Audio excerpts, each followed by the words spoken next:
जय माता दी मित्रों, कैसे हैं आप सभी। आशा करता हूँ मित्रों आप सभी अच्छे होंगे, स्वस्थ होंगे।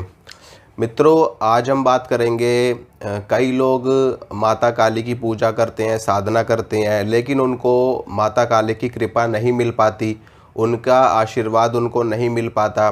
इसके पीछे क्या कारण है? देखिए, देवी देवता हमारे ऊपर कृपा करने के लिए सदैव तत्पर रहते हैं। देवी देवता कभी भी ये नहीं चाहते कि हमें उनकी कृपा प्राप्त ना हो या वो जानबूझ के अपना पीछा छुड़ाते हों। हर देवी और हर देवता हमारे ऊपर अपार कृपा करने को हर समय तत्पर हैं। हमेशा हमारे लिए वो बैठे पड़े हैं अपना आशीर्वाद देने के लिए। लेकिन इसमें कमी कहीं ना कहीं हमारी ही होती है, क्योंकि हम उनके ऊपर विश्वास नहीं कर पाते। मान लो कोई भगत है माता काली का और माता काली की साधना कर रहा है, पूजा कर रहा है, बिल्कुल तन मन से कर रहा है। अब क्या होता है कि जब वो माता काली की आराधना करने लगते हैं तो धीरे धीरे करके माता काली तक उनकी पुकार जानी शुरू हो जाती है। उनकी साधना, उनका जो तपोबल है वो जाने लगता है माता काली तक।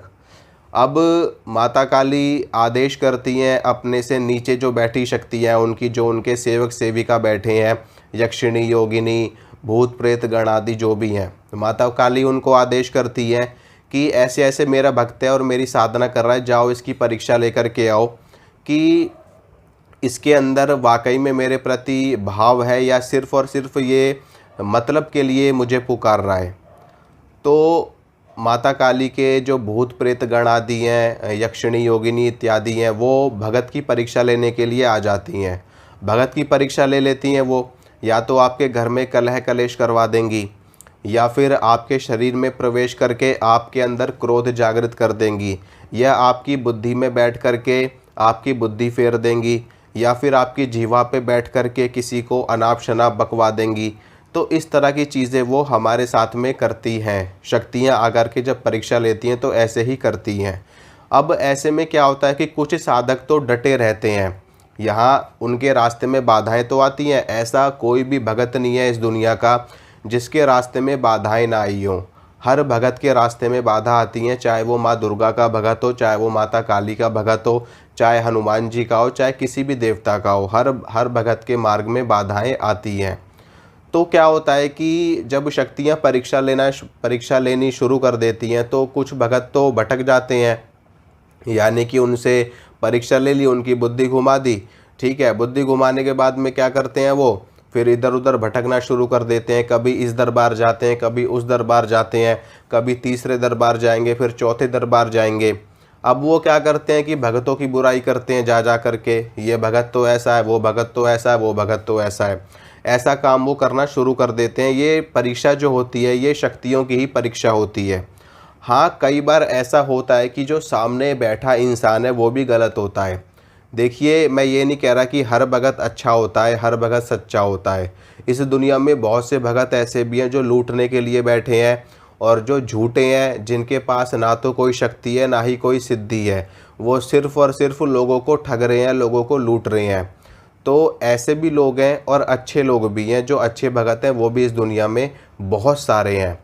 ठीक है, लेकिन इसमें हमें क्या करना होता है, हमें अपने देवता के ऊपर विश्वास जमा करके रखना पड़ता है कि हे माँ भगवती जगदम्बा, अगर आप हमारी परीक्षा ले भी रही हो तो कोई बात नहीं, आप परीक्षा लो, लेकिन हम आपको छोड़ करके कहीं भी नहीं जाने वाले। चाहे हमारे ऊपर लाख कष्ट क्यों ना आ जाए, चाहे हमारी मृत्यु ही क्यों ना हो जाए, लेकिन हम आपकी शरण में रहेंगे।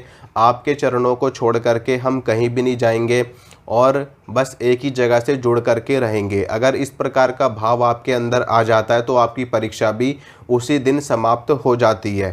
थोड़ा सा शक्तियों ने बस आपको घुमाया नहीं, आप तुरंत घूम जाते हो, तुरंत। मैं आपको बता रहा हूँ कि देवी देवता ऐसी माया खेलते हैं ना, वो क्या करते हैं जब परीक्षा लेते हैं ना भगत की, तो ऐसी परीक्षा भी ले लेते हैं। कई बार तो भूत प्रेत बन करके भी आ जाते हैं। लोग उसी में घूम जाते हैं। लोग ये सोचते हैं कि हमारे ऊपर कोई भूत आ गया, हमारे ऊपर कोई प्रेत आ गया, हमारे ऊपर कोई जिन्न आ गया। अरे भूत प्रेत जिन्न खबीस बेताल वीर पवन, ये सब है कौन? ये सब देवी देवताओं के सेवक ही होते हैं। ये सभी देवी देवताओं की सेवा में रहते हैं और उनके आदेश पर ही कार्य करते हैं। हाँ, कुछ तांत्रिक, कुछ ओझा सोखा ऐसा ऐसा करते हैं कि इनको इनको वश में कर लेते हैं, या फिर देवी देवताओं की सिद्धि प्राप्त करके इनसे अपना कार्य करवाते हैं और इनको आपका बुरा करने के लिए छोड़ देते हैं। तंत्र भी होता है और चौकियाँ भी रखी जाती हैं, तंत्र भी किया जाता है, आपके ऊपर संकट भी छोड़ा जाता है, भूत प्रेत भी आपके ऊपर छोड़े जाते हैं। लेकिन ऐसे में क्या होता है, ऐसे में क्या चीज़ काम आती है? ऐसे में सिर्फ़ और सिर्फ आपकी आराधना, आपकी साधना, आपकी भक्ति काम में आती है। अगर आपकी भक्ति सच्ची है ना, तो सामने वाला कितना भी बड़ा तंत्र आपके ऊपर क्यों ना कर दे, वो आपका बाल भी बांका नहीं कर पाएगा। आपको थोड़ी बहुत समस्या तो कर देगा, लेकिन आपका कोई ज़्यादा बुरा नहीं कर पाएगा। थोड़ी बहुत चोट आपको आएगी, उसके बाद आप ठीक हो जाओगे दोबारा से। तंत्र आपने आप ही, जो आपके इष्ट देव है, आपके आराध्य देव है, वो उसको नष्ट कर देंगे। तो बस आपको उनके ऊपर विश्वास जमा करके रखने की देर है। तो इन लोगों को इसी वजह से माता काली की कृपा नहीं मिल पाती, इसी वजह से माँ दुर्गा की कृपा नहीं मिल पाती, क्योंकि इनको उनके ऊपर विश्वास कम होता है और जगह जगह भटकने पे विश्वास ज़्यादा होता है। ये सोचते हैं कि अब यहाँ से हमारा काम नहीं बना, चलो हम दूसरी जगह चलते हैं, वहाँ चले गए, वहाँ तो हमारा काम बन जाएगा। फिर जब वहाँ की शक्ति परीक्षा लेना शुरू कर देती है तो ये तीसरी जगह भागते हैं, फिर वहाँ की शक्ति परीक्षा लेना शुरू कर देती तो ये चौथी जगह भागते हैं। अपनी साधना करते नहीं है ये लोग, अपनी मेहनत करते नहीं है, मंत्र का जाप ये लोग करते नहीं है, आधे घंटे इनसे बैठा नहीं जाता। बस ये लोग सोचते हैं कि बस हम कहीं जा रहे हैं और वहीं से हमको शक्तियाँ प्राप्त हो जाए। इस दुनिया का ऐसा कोई भी भगत नहीं है, ऐसा कोई भी साधक नहीं है, कोई भी साधु संत महात्मा सन्यासी सिद्ध ऐसा नहीं है कि जिसको सब कुछ उनके गुरु ने ही दे दिया हो। हर किसी को मेहनत करनी पड़ती है। गुरु सिर्फ आपको एक रास्ता दिखाता है, ठीक है, चाहे कोई सा भी गुरु हो, कोई भी हो, वो आपको रास्ता देंगे, वो आपको गुरु मंत्र प्रदान करेंगे, वो आपको विधि बताते हैं। लेकिन सिद्ध तो आपको करना पड़ेगा, सिद्धि तो आपको करनी पड़ेगी, मेहनत तो आपको करनी पड़ेगी। फिर यही लोग मेहनत करते नहीं है, ना साधना करते हैं, ना मेहनत करते हैं, ना इनको अपने देवी देवताओं पे विश्वास होता है, ये जगह जगह भटकते हैं जा कर के। तो फिर इनका कल्याण कहाँ से होगा? तो यही एक वजह होती है जिसकी वजह से आपको देवी देवताओं की कृपा नहीं मिल पाती और वो आपके ऊपर कृपा नहीं करते और आपसे रुष्ट हो जाते हैं। तो अपनी इन आदतों को अपनी छोड़ दीजिए और किसी भी एक दरबार से, किसी भी एक गुरु से जुड़िए और उनसे विधिवत रूप से दीक्षा ग्रहण करिए। दीक्षा ग्रहण करने के बाद में अपनी जप साधना करते रहिए और उसके बाद फिर चाहे परीक्षा हो, चाहे आपके ऊपर कितने भी संकट आए, कितनी भी मुसीबतें आए, पहले से ही मान के चलो कि दुख ही दुख आएगा।